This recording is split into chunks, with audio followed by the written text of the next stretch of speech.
Most people over 65 assume that more blood tests automatically means better healthcare. Your doctor orders a panel, you get it done, and you feel like you are being thorough and responsible. And in many cases, that is absolutely true. But here is the part that almost no one tells you, and it is something I see cause real harm to real patients on a regular basis. Some blood tests, when ordered for the wrong person at the wrong time, do not just fail to help you. They can actually set off a chain of events that leads to unnecessary procedures, unnecessary medications, unnecessary anxiety, and in some cases, genuine physical harm from follow-up testing that was never actually needed. By the way, I am a board-certified physician, and today I am going to walk you through the 7 blood tests that, after the age of 65, I would think very carefully about before agreeing to have done, what the risks of each one actually are, and most importantly, what to ask your doctor so that you can make an informed decision about your own health. Now, before I get into the list, I want to be very clear about something. I am not telling you to refuse testing. I am not telling you that these tests are never appropriate. What I am telling you is that after 65, the risk-benefit calculation for certain tests shifts in ways that most patients are never told about, and that knowing these things makes you a more empowered, better protected patient. That is what today is about. So let's get into it, starting with number 1. The first test I want to talk about is the PSA test, which stands for prostate-specific antigen, and it is used to screen for prostate cancer in men. Now, at first glance, screening for cancer sounds straightforwardly good. Find it early, treat it early, save a life. That is the intuitive logic. But here is the reality that the data shows, and it is a reality that the United States Preventive Services Task Force, the American Cancer Society, and numerous other major medical bodies have spent years wrestling with. PSA levels naturally rise with age. After 65, a significant portion of men will have an elevated PSA reading not because they have dangerous prostate cancer, but because of benign prostatic hyperplasia, which is a non-cancerous enlargement of the prostate that is extremely common in older men, or because of inflammation, infection, or simply age-related changes in the gland itself. An elevated PSA, in other words, does not mean cancer. It means follow-up, and follow-up typically means a prostate biopsy. Here is where the harm comes in. Prostate biopsies carry real risks: infection, bleeding, urinary symptoms, and in some cases serious complications requiring hospitalization. And what do biopsies often find in older men? They find low-grade prostate cancers that grow so slowly they would never have caused any symptoms or shortened life in any meaningful way. These are cancers that pathologists sometimes describe as something a man would die with, not from. But once a cancer is found, the psychological and clinical pressure to treat it is enormous, and treatment for prostate cancer, including radiation and surgery, carries its own significant risks, including urinary incontinence and erectile dysfunction that can dramatically reduce quality of life. A landmark study published in the New England Journal of Medicine, the PROTECT trial, which followed over 1,600 men with localized prostate cancer for a decade, found that active surveillance, meaning careful monitoring without treatment, produced survival outcomes comparable to surgery or radiation. The cancer, in many cases, did not need to be treated at all, but first you had to find it. And finding it started with a PSA test. The solution here is a direct conversation with your doctor. Ask specifically, given my age, my overall health, and my life expectancy, what is the actual chance that finding prostate cancer through this test would change my treatment or my outcome in a meaningful way? That conversation, with honest answers on both sides, is worth more than any number on a lab report. The second test I want to talk about is the CA-125 test, which is a blood marker used to detect ovarian cancer in women. And I want to be very direct with you here, because this one surprises a lot of patients when they hear it. CA-125 is a protein that can be elevated in the blood when ovarian cancer is present. Sounds like exactly the kind of thing you would want to screen for, especially since ovarian cancer is known for being difficult to detect at early stages. The problem is that CA-125 is not specific to ovarian cancer. It can be elevated by endometriosis, uterine fibroids, pelvic inflammatory disease, liver disease, and even simply menstruation in women who are still cycling. But after 65, those reproductive causes are less common, so you would think the test would be more reliable. In fact, the opposite problem dominates. In postmenopausal women over 65, CA125 can be falsely elevated by benign conditions, including benign ovarian cysts, which become more common with age, as well as gastrointestinal conditions and general inflammatory states. A false positive on a CA125 test leads to ultrasound, and if the ultrasound is inconclusive, it leads to surgery. An exploratory pelvic surgery in a woman over 65 carries real anesthesia risks, real recovery challenges, and real potential for complications.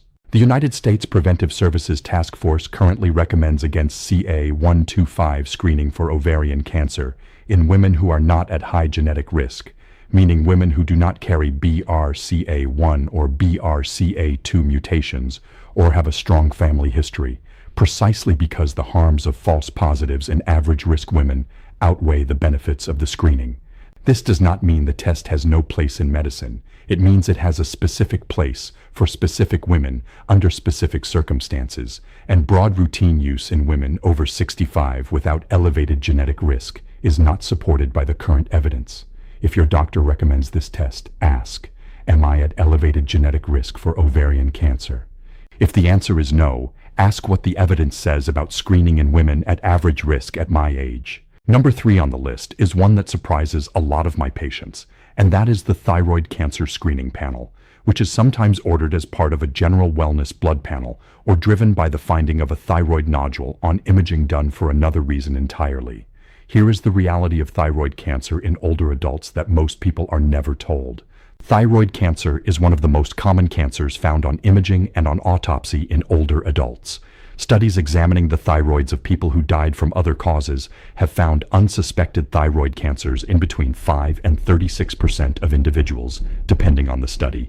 The vast majority of those cancers were small, slow-growing, encapsulated, and had caused no symptoms, and would never have done so. This phenomenon is so well recognized in medicine that it has contributed to a significant shift in how thyroid nodules are managed. In the past, any nodule that was found would be biopsied, and any cancer that was found would be removed. Today, major guidelines from the American Thyroid Association recognize that many small, well-defined thyroid cancers in older adults, particularly papillary microcarcinomas, are appropriate candidates for active surveillance rather than surgery. The surgery for thyroid cancer, thyroidectomy, carries risks including damage to the recurrent laryngeal nerve, which controls the voice, and damage to the parathyroid glands, which regulate calcium, leading to potentially permanent hypoparathyroidism. The question is not whether the cancer can be found. In older adults, the question is always whether finding it will change the outcome, and whether the intervention it triggers will do more good than harm. If a thyroid cancer screening is recommended after an incidental imaging finding, ask your doctor, is this a nodule that requires biopsy based on its size and characteristics, or is observation appropriate? And if biopsy reveals a small, low-grade cancer, ask specifically about active surveillance before agreeing to surgery. The 4th test on my list is something that is ordered extremely commonly in older adults, and that generates an enormous amount of follow-up anxiety and follow-up testing, and that is the CEA test, which stands for carcinoembryonic antigen, used as a marker for colorectal cancer and several other cancers. Here is the problem with CEA as a screening tool in seniors, and I want to be precise about this. CEA is a useful marker in very specific contexts. If someone has already been diagnosed with colorectal cancer and treated, monitoring CEA over time can help detect recurrence. That is a legitimate, evidence-supported use of the test. But using CEA as a general screening tool to look for cancer in an older adult who has no known cancer is a different matter entirely. CEA levels are elevated by smoking. They are elevated by chronic lung disease. They are elevated by inflammatory bowel disease, liver disease, and pancreatitis. They are elevated by benign conditions that are extremely common in people over 65. In older adults, the baseline rate of mildly elevated CEA from non-cancerous causes is high enough that a positive result sends a significant number of patients down a path of CT scans, PET scans, colonoscopies, and biopsies looking for a cancer that is not there. Research published in the Annals of Internal Medicine examining the performance of tumor markers like CEA in unselected populations has consistently shown that the positive predictive value, meaning the probability that a positive test actually indicates cancer, is low when the test is used in individuals who do not have specific clinical symptoms or a prior cancer diagnosis. In plain terms, a lot of positive results are false positives, and false positives in a 70-year-old are not free. They cost time, money, physical discomfort, radiation exposure, and significant anxiety. If CEA is recommended to you as a screening test and you do not have a prior diagnosis of cancer, ask your doctor what specific clinical indication is driving this recommendation and what the expected positive predictive value of the test is in someone with your clinical profile. Number 5 is one that I feel particularly strongly about, and that is whole body or multi-cancer early detection blood panels, sometimes marketed directly to consumers as a way to screen for dozens of cancers simultaneously with a single blood draw. These tests have become increasingly available and increasingly popular, and I understand the appeal completely. The idea of catching any cancer early with one simple test is genuinely attractive. But here is what you need to understand before you spend money on one of these panels or before you agree to one that is offered to you. Multi-cancer early detection tests, sometimes called MCED tests, work by detecting cell-free DNA or protein signals in the blood that may be shed by tumor cells. The technology is genuinely impressive and has real potential, but the clinical evidence for how to act on the results in older adults is not yet mature, and this is important. When one of these tests comes back positive for a possible cancer signal in one of the 50 or more cancer types it screens for, the follow-up burden can be enormous. Because the test does not tell you exactly where the cancer is, finding the source of the signal can require a full-body imaging workup, scopes, biopsies, and a cascade of procedures, each carrying its own risks. In older adults over 65, the likelihood of having an incidental finding somewhere in the body, meaning something that looks abnormal on imaging but is benign or clinically insignificant, is very high. Chasing those signals through an older body with multiple comorbidities, reduced physiological reserve, and greater sensitivity to procedural complications is a very different risk calculation than chasing them in a 45-year-old with no other health conditions. Major medical organizations, including the United States Preventive Services Task Force, have not yet issued a recommendation in favor of MCED screening for the general population because the evidence that these tests reduce cancer mortality in real-world use, as opposed to laboratory performance, is still being gathered. That does not mean they will never have a role. It means that right now, the honest answer about their benefit in routine senior screening is that we do not yet fully know. If you are interested in one of these panels, the conversation to have with your doctor is, what is the plan if this test comes back positive? Who will coordinate the follow-up?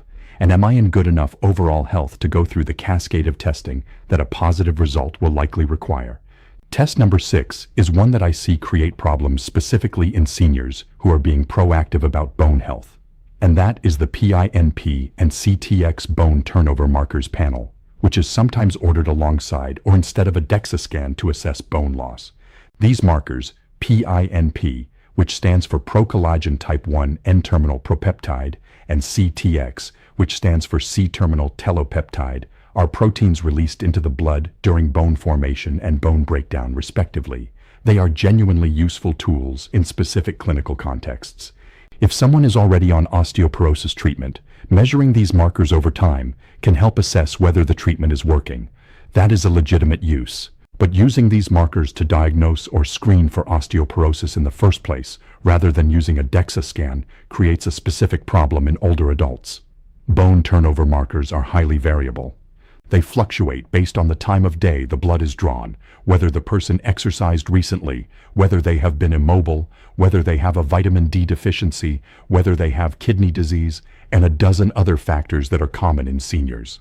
A single measurement of PINP or CTX in an older adult can look alarming and drive decisions toward medication, when the underlying DEXA scan, the actual measurement of bone density, would tell a more nuanced and reassuring story. Osteoporosis medications, particularly bisphosphonates, are powerful drugs with real side effects, including the rare but serious condition of osteonecrosis of the jaw and atypical femoral fractures with long-term use. Starting them based on an elevated bone turnover marker without a confirming DEXA scan is, in my opinion, getting the clinical sequence backwards. If bone health is a concern, the place to start is a DEXA scan. If you are already on osteoporosis treatment and your doctor wants to monitor the response, bone turnover markers are a reasonable adjunct. But as a standalone screening tool in seniors, they are not reliable enough to drive major treatment decisions alone. The seventh and final test on today's list is one that requires the most nuance to explain, and I want to take the time to do it properly because I think this one is genuinely misunderstood. That test is the hemoglobin A1C, used to measure average blood sugar over approximately 3 months, and widely used to screen for and diagnose prediabetes and diabetes. Now let me be very clear. Hemoglobin A1C is an extraordinarily valuable test for many people. For adults with diabetes or at high risk of developing it, regular A1C monitoring is essential, and I would never suggest avoiding it. But here is the specific issue I see arise in seniors, particularly those in their mid-70s and beyond. Current clinical guidelines, including those from the American Diabetes Association and the American Geriatric Society, explicitly recognize that aggressive blood sugar targets in older adults, targets that are entirely appropriate for a 50-year-old, can actually cause harm in a 75-year-old. Here is why. Treating an older adult aggressively to achieve a low A1C, below 7% for example, increases the risk of hypoglycemia, meaning blood sugar drops dangerously low. In a younger adult, hypoglycemia is unpleasant but usually manageable. In a 75-year-old, a hypoglycemic episode can cause falls, which cause hip fractures, which in older adults carry a staggering 1-year mortality rate of approximately 20 to 30%, according to data published in the Journal of Bone and Joint Surgery. Additionally, hemoglobin A1C can be falsely low in older adults who have certain types of anemia, specifically iron deficiency anemia or hemolytic anemia, which are not uncommon in seniors. A falsely low A1C in a senior with unrecognized anemia can create the misleading impression that blood sugar control is better than it actually is, delaying appropriate intervention. The problem is not the test itself. The problem is when the result is used to set the same targets and drive the same treatment decisions in a 78-year-old that it would in a 50-year-old. The American Geriatric Society's Beers criteria, which is a widely respected guide to medications and clinical practices that carry increased risk in older adults, specifically flags tight glycemic control in older adults with multiple comorbidities as a practice to approach with caution. If A1C testing is part of your care, the conversation worth having with your doctor is this: given my age and my overall health, what A1C target is actually appropriate for me, and what medications would be used to achieve it, and what are the hypoglycemia risks of those medications? All right, let me bring this together with a quick recap of all 7, because I know that is a lot of information, and I want to make sure it is clear. Test number 1, PSA, screening in men over 65 without specific risk factors or symptoms, because it frequently leads to biopsies and treatment of cancers that would never have caused harm. Test number 2, CA125, screening in women over 65 who are not at elevated genetic risk for ovarian cancer, because false positives lead to surgery in a population where surgical risk is significant. Test number 3, aggressive thyroid cancer workups driven by incidentally found nodules, because small thyroid cancers in older adults are common, often clinically insignificant, and the treatment carries real risks. Test number 4, CEA, used as a general cancer screening tool in seniors without a prior cancer diagnosis, because the false positive rate in this population drives unnecessary and potentially harmful follow-up testing. Test number 5, multi-cancer early detection blood panels, before there is a clear plan for how to act on a positive result, given the cascade of follow-up testing a positive can trigger in an older body.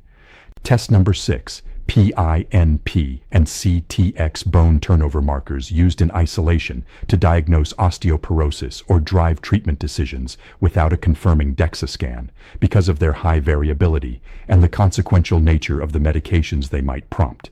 And test number 7, hemoglobin A1C interpreted and treated to the same targets in a 75-year-old as in a 50-year-old, because aggressive glycemic control in older adults increases hypoglycemia risk, and hypoglycemia in seniors increases fall risk with potentially life-altering consequences. None of this means refusing care.